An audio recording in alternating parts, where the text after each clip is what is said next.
The rich don't build velvet ropes to keep people out. They build them to hide what happens inside. Rain slammed against the floor-to-ceiling windows of the Beaumont Grand hard enough to make the glass tremble beneath the weight of the storm outside. Manhattan blurred beyond the skyline in streaks of silver and gold, while violin music floated through the ballroom like something expensive and sad. My black catering heels pinched my feet so badly I could barely feel my toes anymore. But I kept moving anyway, balancing a tray of champagne flutes through a sea of people who probably spent more on watches than I made in a year. At 25 years old, I had mastered the art of becoming invisible. Smile politely. Keep your eyes down. Refill the drinks before anyone asked. That was how girls like me survived rooms built for people like them. Table 9 needs another bottle. My supervisor snapped as he brushed past me without slowing down. And stay away from the upper lounge. VIP guests only tonight. I nodded automatically, even though my arms already ached from carrying trays for 6 straight hours. The ballroom smelled like expensive perfume, cigar smoke, and fresh lilies flown in from somewhere warmer than New York in November. Women in shimmering gowns laughed too loudly beneath crystal chandeliers, while men in tailored tuxedos discussed politics, real estate, and stock prices with the detached calm of people who had never worried about overdraft fees. I adjusted the sleeve of my uniform and moved toward the marble staircase leading to the center floor when someone stepped directly into my path. Whoa there! A security guard planted one arm across the velvet rope separating the main ballroom from the upper terrace. His eyes flicked down to my black uniform with immediate dismissal. Staff enters through the service hall. Heat crawled into my cheeks. I'm delivering champagne to table 14. Not through here, you're not.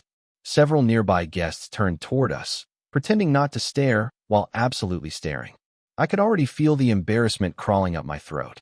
The guard pointed toward the side corridor like he was directing traffic. Use the back entrance. My grip tightened around the silver tray. The back hallway is flooded from the storm. Sounds like a you problem. A few people laughed softly behind him. Not cruel enough to sound obvious. Just enough to remind me exactly where I stood in this city. Outside the rope. Always outside the rope. I swallowed the humiliation before it could reach my face. Then I looked him directly in the eyes. You embarrass people for a living, I said quietly. Or just women working double shifts. The laughter disappeared. Completely. The guard's expression hardened immediately. Watch your attitude. But something had changed in the room. I felt it before I understood it. Conversation slowed. Heads turned. Even the violinist seemed quieter somehow. Then the guard stepped back without warning. Not because of me. Because of whoever was standing behind me. The temperature in the ballroom seemed to drop 10 degrees as silence rolled outward through the crowd in slow motion. I turned carefully, and for the first time in my life, I understood how power could feel physical. He stood at the top of the staircase beneath the gold chandelier light, like he owned the air everyone else breathed. Tall, dark suit tailored perfectly against broad shoulders. One hand resting calmly in his pocket, while the other adjusted the cuff of his black dress shirt with slow precision. People moved aside without being asked. No one spoke to him first. No one blocked his path. His face belonged on magazine covers. Sharp jawline. Dark hair brushed neatly away from cold gray eyes that locked onto mine with unsettling focus. Damian Moretti. Even I knew that name. Everyone in Manhattan did. And somehow, impossibly, the most dangerous man in the room was looking at me like I had just become the only thing worth noticing. Nobody warned me that silence could feel more dangerous than shouting. The ballroom had gone completely still by the time Damian Moretti reached the bottom of the staircase. Even the security guard beside the velvet rope straightened his posture like his spine suddenly remembered fear. I could hear the soft clink of crystal glasses somewhere across the room. The rain outside. My own heartbeat. Damian moved with terrifying calm, not rushed, not dramatic, just controlled in a way that made everyone else seem nervous by comparison. He stopped inches from the velvet rope and glanced once at the guard blocking my path. That was all it took. Sir, the guard said quickly, his voice noticeably tighter now. Damian did not answer immediately. His gray eyes stayed on me instead, steady and unreadable. Up close, he looked even more intimidating. Not because he was loud. Because he was not. Men like him did not need volume. Expensive cologne mixed with the scent of rain lingering on his coat. A thin silver watch rested against his wrist beneath the cuff of his black jacket, elegant and understated in the kind of way that screamed money louder than diamonds ever could. She works for the catering company, the guard added awkwardly, trying to explain himself. Damien finally shifted his attention toward him. I know. 2 simple words. Flat. Calm. Somehow worse than yelling. The guard swallowed hard. Around us, guests pretended not to stare while absolutely staring. I wanted the floor to open beneath me. Instead, I tightened my grip on the tray and forced myself to stand still. Damien looked back at me. What is your name?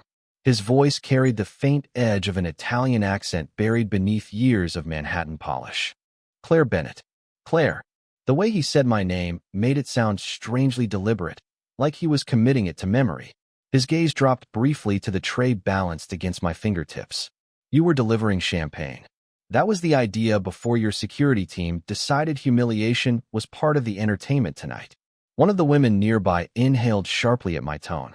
Even I could not believe I had said it. But exhaustion had burned through my fear hours ago. Working 2 jobs and barely making rent had a way of killing politeness. For one long second, Damien simply stared at me. Then something unexpected happened. The corner of his mouth moved slightly. Not quite a smile. More like interest. Open the rope, he said calmly. The guard reacted instantly, unclipping the velvet barrier with shaking hands. Damien stepped aside without breaking eye contact with me. After you, Claire.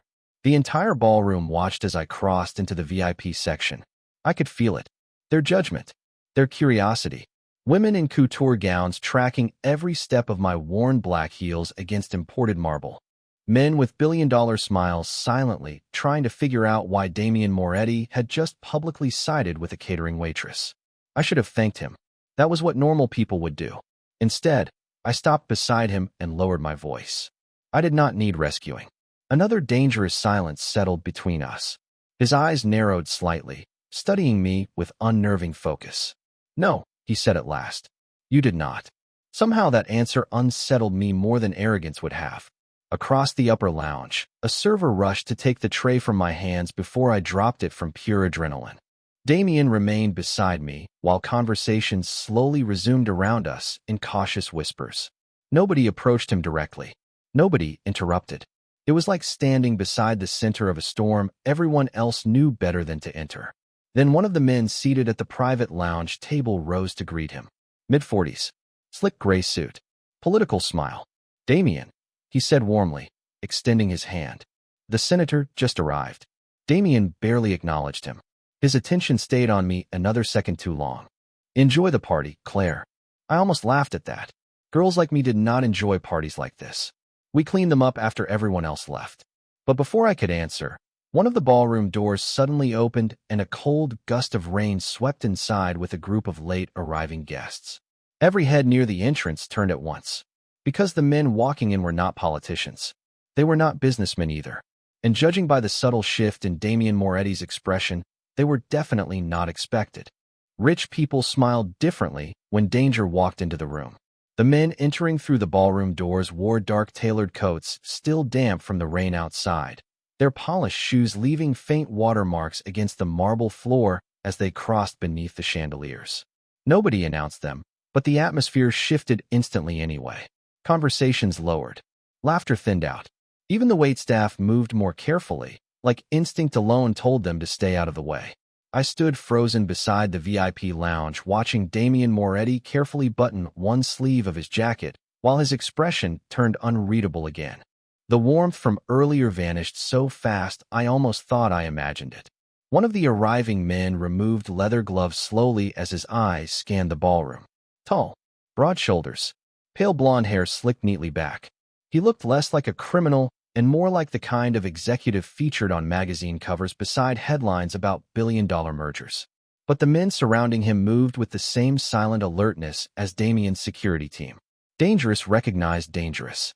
Well, the blonde man said smoothly as he approached, this is a surprise. His accent carried a trace of Eastern Europe beneath perfect English. Damien did not smile. Victor.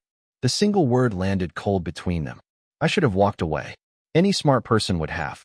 Instead, I stayed rooted beside the champagne table pretending to reorganize glasses while every nerve in my body screamed at me to leave. Because something about the tension between those two men felt bigger than business. Older. The blond man finally noticed me standing nearby. His gaze moved slowly over my catering uniform before returning to Damien with faint amusement. You changed your taste in company. Damien's face did not move at all. Careful, quiet, controlled. Somehow far more threatening than shouting could ever be. Victor lifted both hands casually. Relax. I am here for the fundraiser. Nothing more. Nobody around them seemed convinced.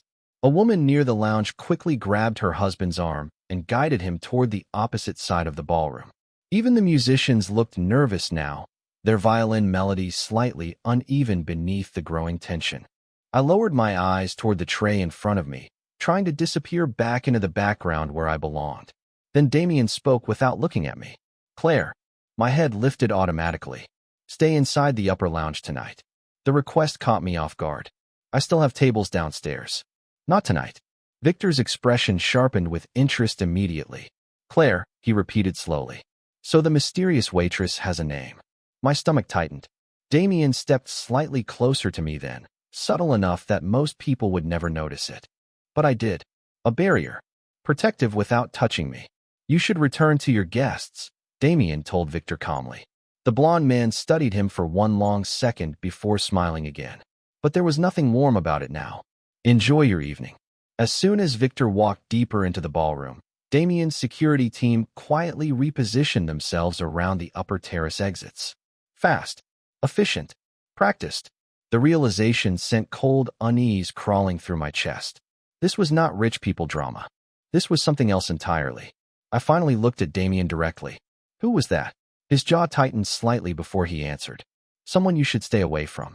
Rain cracked hard against the windows again, lightning briefly illuminating the Manhattan skyline behind him in silver flashes. For a moment, the ballroom lights flickered. Guests laughed nervously like it was charming. Expensive. Atmospheric. But I noticed something nobody else seemed to. Damien was no longer watching Victor.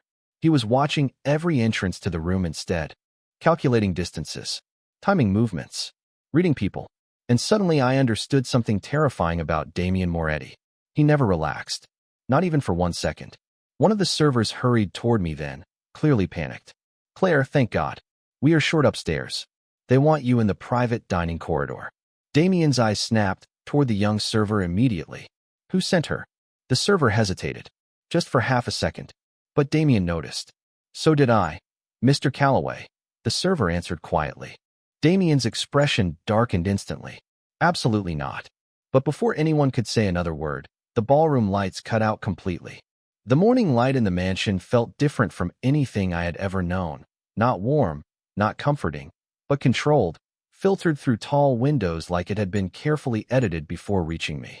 I woke up in a room that was too quiet, too large, and too expensive to feel real. For a moment, I forgot everything. Then reality returned all at once, heavy and inescapable. I was not at home. I was not free. I was here because of a debt that was never mine. My name was Isabella Martinez, and I was now living inside the consequences of my father's choices. I sat up slowly, listening for anything, footsteps, voices, anything that would tell me what kind of day this would become. The door opened without warning. Not violently, not gently, just confidently, like whoever was on the other side never needed permission to enter any space in his world. He stood there in a dark suit, composed as always, the man they called Gambino, though I had not yet decided what name he deserved in my mind. He did not speak immediately. His eyes moved across the room first, as if checking the environment before acknowledging me. Then they landed on me, steady and unreadable. You are awake earlier than expected, he said. His voice was calm, almost quiet, but it carried the kind of authority that made silence feel like a rule. I crossed my arms, holding onto the only control I had left. I did not ask to be here, I said. A simple truth, not an accusation. He studied me for a long moment, then walked further into the room and placed a folder on the table near the window. I know, he replied. That was not the answer I expected. I watched him carefully, trying to find cracks in the image everyone seemed to fear. Instead, I noticed details I did not want to notice. He had not slept properly. The faint tension in his shoulders, The way his hand rested briefly on the edge of the table, as if grounding himself. The silence he carried that felt less like power and more like restraint. "What is that?" I asked cautiously, nodding toward the folder. "Your father's agreement," he said, "and the terms that keep both of us alive." The word alive made the air feel heavier, though he did not raise his voice. I stood up slowly, keeping distance between us. "I am not a part of any agreement," I said. "I am a person." For the first time, something shifted in his expression, subtle but real, like my words had reached somewhere they were not supposed to. "A person," he repeated quietly, as if testing the idea. Outside the room, I heard movement, guards or staff. I could not tell. Inside, it felt like a boundary had formed between us that neither of us fully understood yet. "You will be safe here," he said after a pause. "That is not the same as free," I answered. He did not deny it. Instead, he turned slightly toward the window, looking out at the city as if it belonged to another life entirely. In that moment, I realized something I did not want to admit. He was not only watching me. He was carrying something too heavy to show anyone, and somehow, I had been placed directly in the center of it. I did not move for a full moment after he walked away from the ballroom exit. The noise of the gala returned around me, glass clinking, polite laughter, the soft music of a string quartet pretending nothing unusual had just happened. But my body did not agree. My wrist still carried the memory of his touch, and worse than that, my mind kept replaying his eyes when they locked onto the necklace at my throat. Something about him had shifted in a way I could not explain, like I had stepped into a story that already knew my name. I told myself to breathe normally, to act like a person who understood what was happening, but I did not understand anything at all. A staff member guided me toward the side exit without asking questions, and I followed because following felt safer than thinking. Outside, the night air was colder than I expected, sharp against my skin, and the city lights looked too bright, almost unreal, as if Manhattan had been redrawn while I was not looking. A black vehicle waited at the curb, engine silent, doors already opened. I hesitated for half a second before realizing hesitation was not a choice I was being offered. Inside, the leather seats were too smooth, too expensive, and the silence felt intentional. He was already there, seated across from me, not looking at his phone, not distracted, just watching me with that same controlled stillness as before. No anger, no warmth, only attention. The kind that made me feel like every detail about me had weight. I pulled my coat tighter around myself, suddenly aware of how ordinary I must look compared to everything around him. I tried to speak first, but my voice came out uneven, so I stopped. He noticed that immediately. He always seemed to notice everything. The car began moving without discussion, merging into traffic as if the city had already agreed to make space for him. I asked him, quietly, why he was doing this, why people in suits had appeared so quickly, why my name seemed familiar to him, but he did not answer directly. Instead, he asked me where I got the necklace again, slower this time, as if the answer mattered more than I was prepared to understand. I told him the truth I had always believed, that it had been given to me as a child, that it was the only thing I had from before my life began to make sense. When I said that, something in his expression tightened, not anger exactly, but recognition that unsettled me more than anger would have. He finally spoke in a lower voice, telling me that some objects do not belong to chance, and some people do not meet by accident, but he stopped himself before explaining further. Instead, he told me I was not in danger tonight, but that did not make me feel safe. It made me feel observed. The car slowed as we approached a building I did not recognize, tall and quiet, with guarded entrances and lights that never seemed to flicker. I told him I wanted to leave, that I did not belong in places like this, but he only turned slightly toward me and said I had already been seen by people who would not forget me.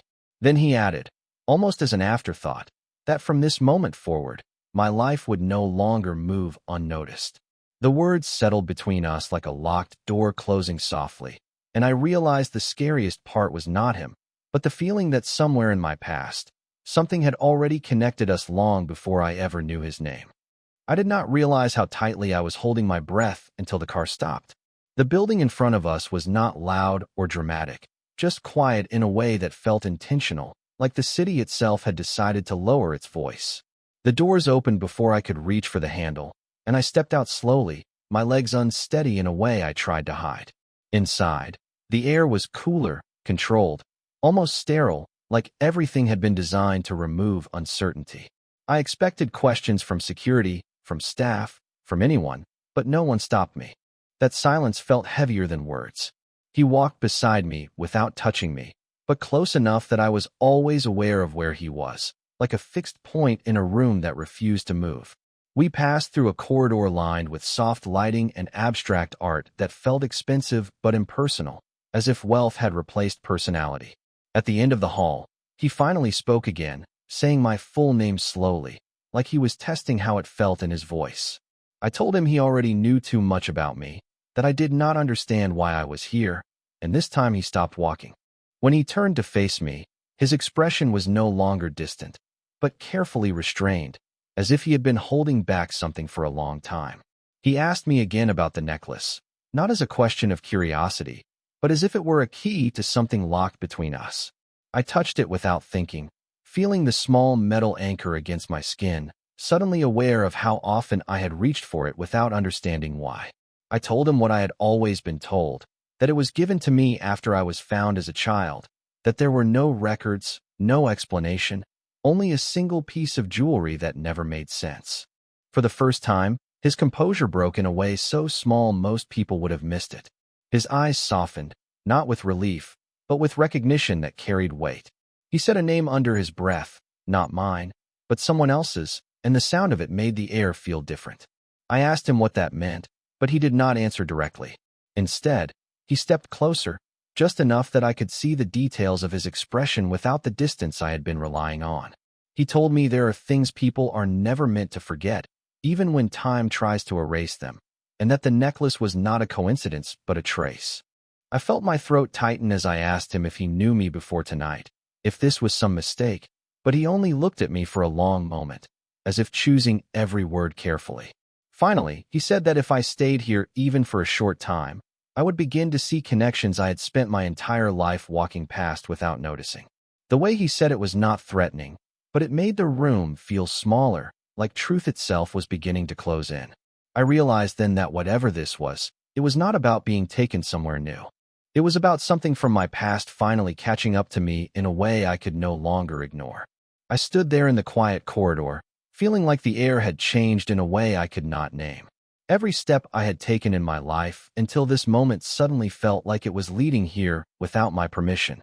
He did not touch me, did not guide me, did not insist, but his presence felt like a question waiting for an answer I had never been taught how to give. I asked him again, more firmly this time, why he kept looking at me like I belonged in a memory I could not access. For a long moment he said nothing, only studied my face as if searching for something that time had tried to erase. Then he finally spoke, telling me that the necklace was not just an object, but a marker, something that had been used years ago to identify a child who had disappeared from a protected system after a case that was never fully closed. My heart slowed in a strange way, not from relief, but from the weight of hearing words that felt too large for my life. I told him that I did not disappear, that I grew up with nothing except questions, and that no one ever came for me. His expression shifted slightly, not defensive, not cold, but controlled in a way that suggested he had spent a long time carrying information he was never allowed to speak about. He said my name again, softer this time, and told me that sometimes people are not lost because they are forgotten, but because they are hidden for their own safety. I felt anger rise in me, quiet but steady, because safety had never felt like something I received, only something I survived without. I stepped closer to him, surprising even myself, and told him that if he knew anything real, then he owed me the truth without pieces missing. For the first time, he did not respond immediately. Instead, he looked away briefly, as if weighing something heavier than the moment between us, then led me into a private room with no windows and a single table that made everything feel more final. There, he placed a thin folder in front of me without opening it, saying he had been searching for someone connected to this file for years, someone tied to a disappearance that changed more than one life, including his. I opened it with hands that did not feel like mine and saw fragments, not full answers, only traces of reports, dates, and one photograph that made my breath stop for reasons I could not explain. It was me, younger, standing in a place I did not recognize, but somehow felt inside my chest like a forgotten echo. I told him I did not remember any of it. And for a moment his voice softened in a way that felt almost human as he said that memory does not always survive when everything else is taken first. I asked him what he wanted from me now, expecting control, expectation, something sharp, but instead he said something unexpected. He said he did not want ownership of my life, only the chance to stop me from being erased twice. And in that moment, the power between us shifted in a way I did not fully understand, because for the first time since I met him, I was not the one being led into the unknown. I was the one deciding whether to step forward or walk away. I sat in that quiet room longer than I realized, staring at the folder without touching it, as if moving my hands would make the truth more real than I was ready to accept. The air felt still, controlled, almost like the building itself was waiting for my decision. He did not rush me. He simply stayed across from me, watching in a way that no longer felt like possession or control, but something closer to restraint, like he had already spent too many years learning how to wait. I finally opened it again, slower this time, letting my eyes move over fragments of a life I could not fully remember but somehow felt inside my body. Dates that did not align with anything I had been told growing up. Notes written in clinical language about relocation, identity protection, and a child marked as high risk due to exposure to something I could not yet understand. My hands began to tremble, not from fear of him, but from the strange disorientation of seeing proof that my life had once been handled by people I never knew existed. I asked him quietly why he was involved in something like this, expecting a simple answer about business, power, or coincidence, but he did not respond immediately. Instead, he leaned back slightly, as if choosing honesty over control for the first time since I met him. He told me that years ago, during a period of internal conflict between private organizations and legal oversight networks, there were cases that never made official records, cases where children were quietly removed from dangerous environments and placed under protection without public acknowledgement. He paused when he said that, then added that my file was one of those cases, but something went wrong in the final transfer, and I was lost in a way that no system admitted. I felt my chest tighten, because lost had always been a word I associated with absence, not with being actively misplaced. I asked him how he knew my name, how he knew the necklace, and why it felt like I was standing in the middle of a story that had started long before I was aware of it. For the first time, he looked directly at me without hesitation and said that he had been assigned to oversee part of the operation years ago, and that my file had never fully left his attention, even when everything else moved on. He admitted that he did not expect to ever see me again, and that recognizing me tonight was not planned, but immediate, like something inside him had refused to let go of an unresolved ending. I sat back slowly, trying to process the idea that my entire life might have been a continuation of something interrupted, not something beginning fresh. Then I asked the only question that mattered, whether I was safe now or still part of something unfinished. He did not answer with certainty, and that honesty mattered more than comfort. Instead, he said that safety was no longer something given by systems or titles, but something that would now depend on what I chose to believe about myself and whether I was willing to uncover what had been hidden rather than continue living around it.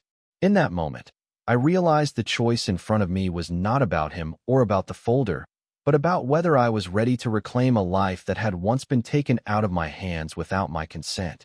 I stayed in that room long after the words stopped feeling like words and started feeling like pressure behind my thoughts. The folder remained open on the table, but I was no longer reading it. I was trying to understand what it meant that my entire life could exist as scattered documentation instead of memory. He did not interrupt me. He simply watched, like he understood that silence was part of the process I needed to survive this moment. I finally asked him what happens now, not because I trusted the situation, but because I needed to know whether standing still was still an option. He told me nothing would happen unless I allowed it to. And that was the first time I realized control had always been presented to me as something external, when in reality, it was internal. I asked him if I was supposed to just accept that my past had been taken from me and reconstructed in files I had never seen. His response was quiet, almost careful, saying that acceptance was not the same as surrender, and that understanding did not require obedience. I looked down at the necklace again, feeling its weight differently now, as if it had shifted from being a personal object to a signal I had carried unknowingly for years. I asked him why me, why any of this would happen around someone who had spent her entire life trying to stay invisible, and for the first time his answer was not about systems or operations or history. He said that sometimes invisibility is not accidental, it is assigned, and sometimes the people who disappear the cleanest are the ones someone worked hardest to keep intact. That sentence stayed in my mind longer than anything else. I asked him if he was telling me I had been protected or hidden, and he said both could be true at different times depending on who was holding the truth. The idea made my chest tighten, because it meant my life had never been neutral, only managed from somewhere I had never been allowed to see. I stood up slowly and walked to the window. Even though there was nothing outside but the muted reflection of a city I suddenly did not trust to be ordinary. I told him I needed one thing that could not be debated or interpreted, and that was the truth about what happened the day I stopped being documented and started being lost. He hesitated, then said there were gaps even in his knowledge, but what he could confirm was that my disappearance was not random. It was the result of a decision made under pressure that was never meant to be revisited. I turned back to him and said that if my life had been interrupted, then I deserved to know who decided it was acceptable to restart it without my consent. For the first time, his expression changed in a way that felt less like observation and more like recognition of something he had been avoiding. He told me that asking that question would change everything I thought I knew, not because of danger, but because truth is weight that cannot be ignored once carried. I realized then that I was no longer standing at the edge of a story. I was already inside it, and the only direction left was forward, even if forward meant losing the comfort of not knowing. I stood by the window long enough for the city outside to stop feeling like a background and start feeling like a witness. Every light below looked distant, but none of them felt meaningless anymore. He remained where he was, not pressing me, not filling the silence, as if he understood that whatever came next could not be rushed without breaking something inside me. I finally turned back to him and told him that I was tired of fragments, tired of answers that only created more questions, and if there was a truth behind my life, then I needed it in full, even if it changed everything I believed about myself. He nodded once, slowly, and for the first time there was no distance in his expression, only something like resignation mixed with certainty. He said there was a record, not public, not accessible through normal systems, something maintained quietly under layers of authorization that most people would never even know existed. He told me my name had appeared in it years ago, connected to a relocation protocol after an incident that was never publicly acknowledged, and that my identity after that point had been reconstructed in stages to remove traceability. I felt my stomach tighten, not from fear, but from the strange sensation of hearing my life described as a process rather than a story. I asked him who made that decision, who had the authority to erase a person and rebuild them into someone else without consent, and his answer came slower this time. He said it was not one person, but a chain of decisions made under classified jurisdiction, where accountability dissolves into procedure and no one holds the full truth long enough to be responsible for it. I sat down again because standing suddenly felt impossible. I asked him why he was telling me this now, after so many years of silence, and he said because seeing me tonight broke something that had stayed compartmentalized for too long, and ignoring it was no longer an option he could justify. The words did not comfort me, but they made something clear that I had been avoiding since this began. My life had not been forgotten, it had been managed. I looked at him and asked what part of this was still active, what part of my life was still under observation or control, and for the first time he did not immediately answer. That silence was louder than anything he had said before. When he finally spoke, he said that some systems do not shut down just because time passes, they wait for completion conditions that may never be declared. I asked him if I was still part of something unfinished, and he said that was exactly what he was trying to determine by finding me. The room felt smaller again, not physically, but in the way truth compresses space around it. I realized then that the necklace was not just a reminder of where I came from. It was a key to something that had never stopped existing. And as I sat there, I understood that the choice I thought I had earlier was not between knowing and not knowing, but between staying inside a life built for me or stepping into the uncertainty of reclaiming one that had always been mine. I did not sleep that night.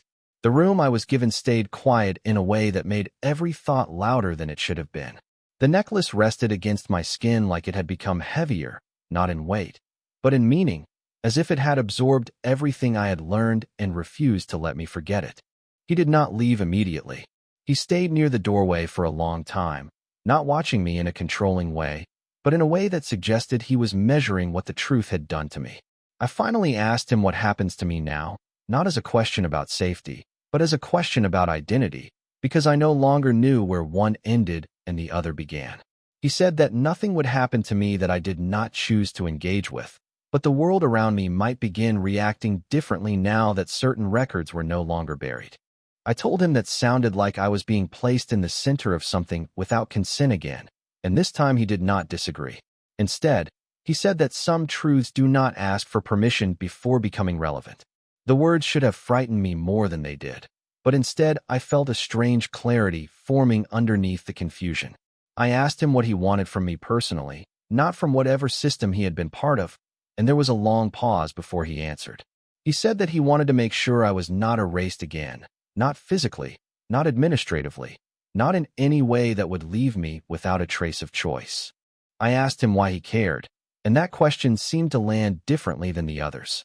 For the first time, he looked away briefly before answering, saying that once you see a life interrupted at the wrong point, it becomes difficult to ignore the missing continuation.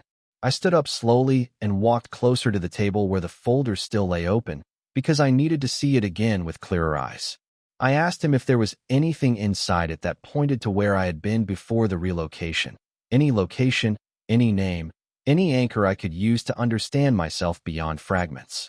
He hesitated, then said there was a reference to a place, not a city, but a facility that had been used temporarily during the transition period, and that records from that place were inconsistent due to deliberate separation of documentation layers.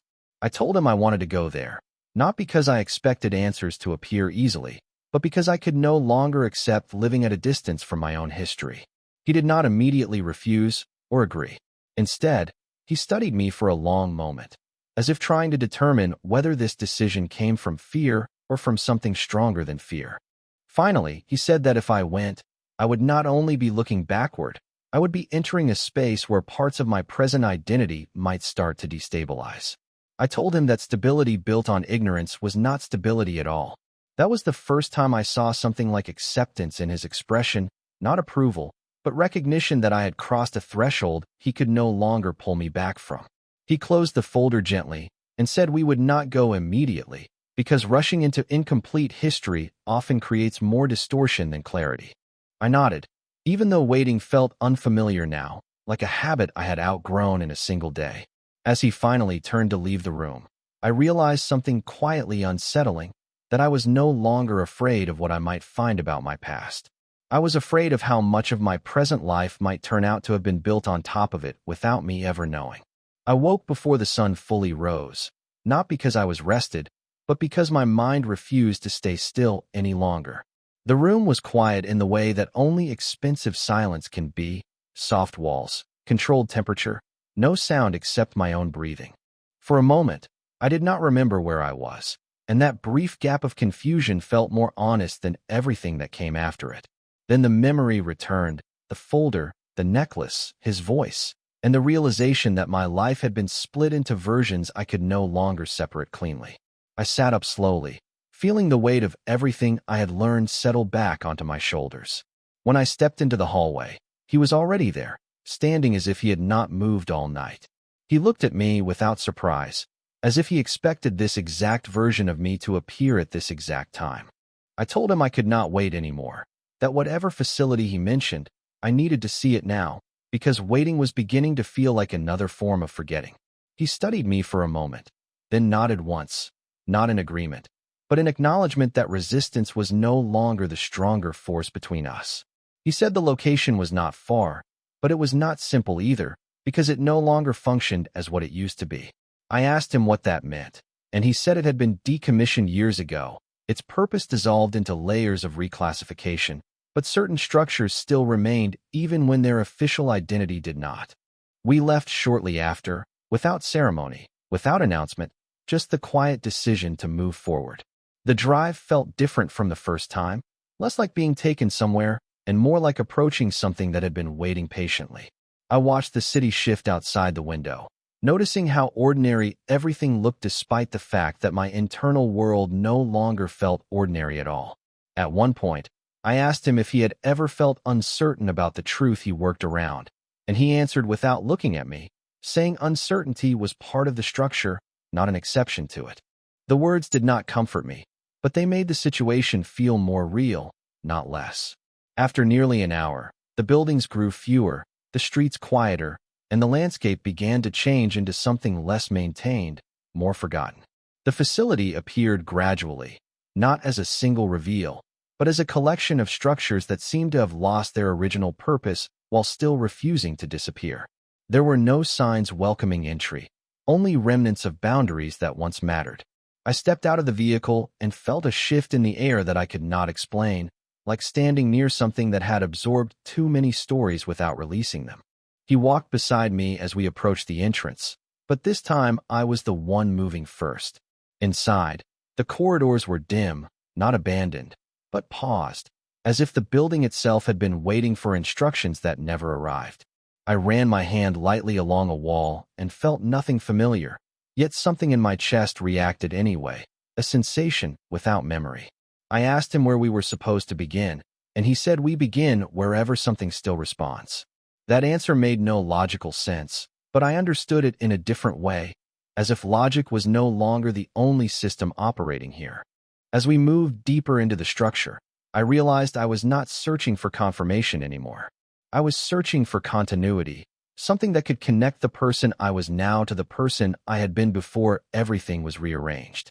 And for the first time since this began, I understood that whatever I found in this place would not only explain my past, it would decide what kind of future I was still allowed to have.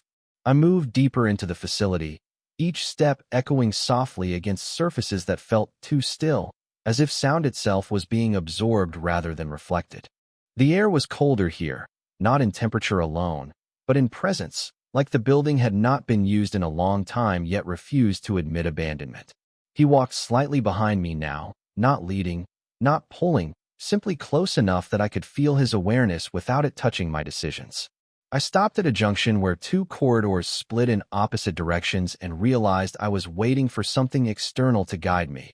Even though everything I had learned so far suggested guidance was no longer something given, but something interpreted. I closed my eyes briefly and let my instincts settle, and when I opened them again, I chose the left corridor without explaining why. He followed without question. The hallway narrowed gradually until the lighting changed, shifting from overhead fixtures to softer wall-embedded panels that flickered faintly, as if powered by systems that had not been fully deactivated. At the end of the corridor, there was a sealed door with no visible handle, only a small panel beside it with faint markings that looked partially erased. I placed my hand near it without touching it first, and for a moment nothing happened. Then, unexpectedly, a faint sound activated inside the mechanism. Not an alarm, not a warning, but a recognition tone that felt almost too precise to be accidental. I turned toward him, and for the first time since arriving, I saw something like uncertainty cross his expression.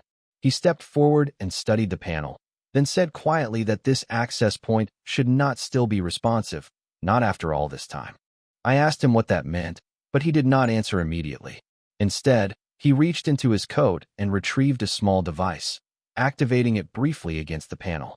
The device displayed fragmented identifiers, partial confirmations, and a designation sequence that felt unfamiliar yet strangely connected to me in a way I could not articulate.